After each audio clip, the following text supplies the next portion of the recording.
Hey guys, what's up? How you doing? Guys, I made a post recently about this issue of next of kin.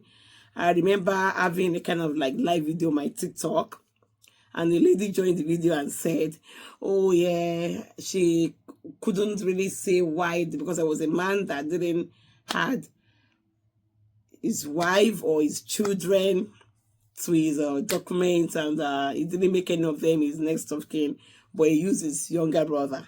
So life happened, and he was sick, and he passed. So from the story, the lady had to struggle.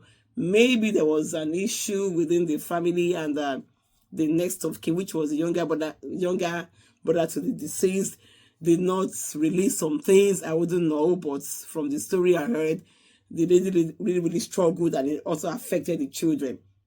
So while I did that video, a lady joined and said, oh yeah, we didn't know the reason, we don't know what happened that will make the man to prefer to use his younger brother as his next of kin, and we don't know why he had decided not to use his wife. And I'm like, wow, in the sense that so there could be any reason why a grown man, a family man, would not deem it fit to use maybe his children as his next of kin. You know, the reason for next of kin is for different reasons. For instance, you are working and something bad happened at work, an accident or something that requires you to like contact somebody close to you. There is a need for you to drop an emergency contact, right? And if you had used your brother that lives in another country as the next of kin, if we contact the person, are you telling me the person can fly down to the UK or to whatever country, if you don't live in the country, or wherever the person, if the person lives far from you, he's able to get the person immediately to come and attend to that need if they need to discuss something? That's one. Okay, let's say you are now old and life happens and you've passed, and you use somebody not really close to you as your next of kin that does not even know some things about you while asking questions, because whatever had happened quickly, suddenly, without being planned, and the person cannot really give some information, and they need to like ask the wife or the children, anybody close person, and because it was laid down in the rules or maybe your document or whatever document you signed that this person is the next of kin, this person that you must contact, they won't listen to what the person has to say, because whatever the next of kin says is what they're going to hear. In another case, I work in the hospital.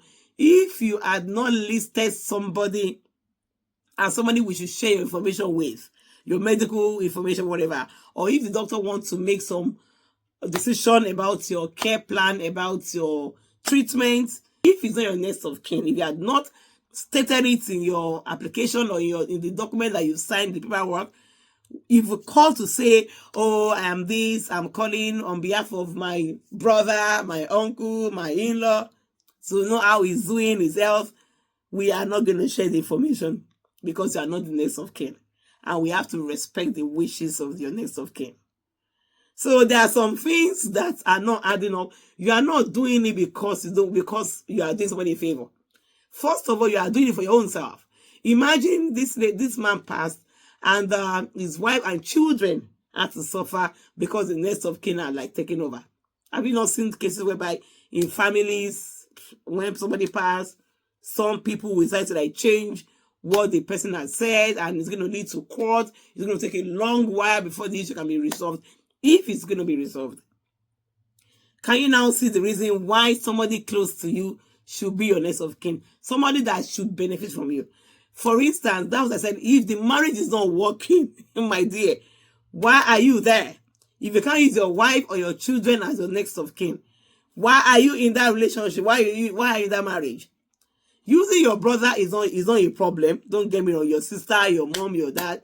But when you are married and you've got your children, at least if you don't trust your wife, you think after your demise, your wife will run away with the money, she'll go and remarry. If you were the one too, in some cases, would you not remarry? Okay, now you don't trust the woman. She might do and not do. What about the children? If you are not sure, can you do DNA to be sure these children are yours? When you're 100% sure these children are yours, why won't you leave something, legacy for your children? Why will you be building somebody's empire? It doesn't make any sense to me. It doesn't. Like using your uncle, your auntie, your whatever as your next of kin when you've got your own family that will be there for you if anything happens. Guys, there are some things we don't do out of selfishness. There are some things we should not do because we are annoyed with somebody. We have to do it because that is the right thing to do, because that is what is proper. That is what will make sense. If you don't really want your offspring to suffer when you are gone. No, let's forget that you're not gone now. God forbid something bad happens to you while you're on the way or something. Who are they going to contact immediately? There must be somebody that they need to contact in case they can't get you. For instance, in my place of work, I need to drop an emergency contact next of kin. My children's school as well. As the parent, I need to drop my number, my husband's number, and they ask for emergency contact in case we can't reach you, the mother, we can't reach the father for whatever reason, and something has happened or something that needs prompt attention. The emergency contact will be the third person they will contact. If for whatever reason they can't contact the three of us, the three contacts that you have dropped, they might now decide to take decision on themselves, because those that you have dropped, or the people that we think we should be able to reach when something happens, have been contacted, we can't reach them, and there's no time to waste like that. So saying that the man might have used his brother or his sister because he has his reason. Now, even to the point of giving up, passing on, you still don't think, okay, I need to correct something before I go? Have we not heard stories? Have we not seen reasons? Have we not seen scenarios where you know that yes, so anything can happen or nobody can be trusted to that extent? You understand? And some that will say, when something happened, blah blah blah, until when my child clocked 18, 21, that is when something should be released to them. So if maybe something now happened and you left earlier, like when children were age 4, age 5, so they should struggle till when they are 18 before they were. Anyways, that's what I've come out to say, that this issue of next of kin, I think we need to review it. We need to look at it for the benefit of those around us, so that will not put people under pressure, if you get what I mean. So guys, if you have any different opinion regarding this, please drop in the comment section. Let's talk about it. I remain to be Will saying, and I will see you in my next video. Cheers and bye.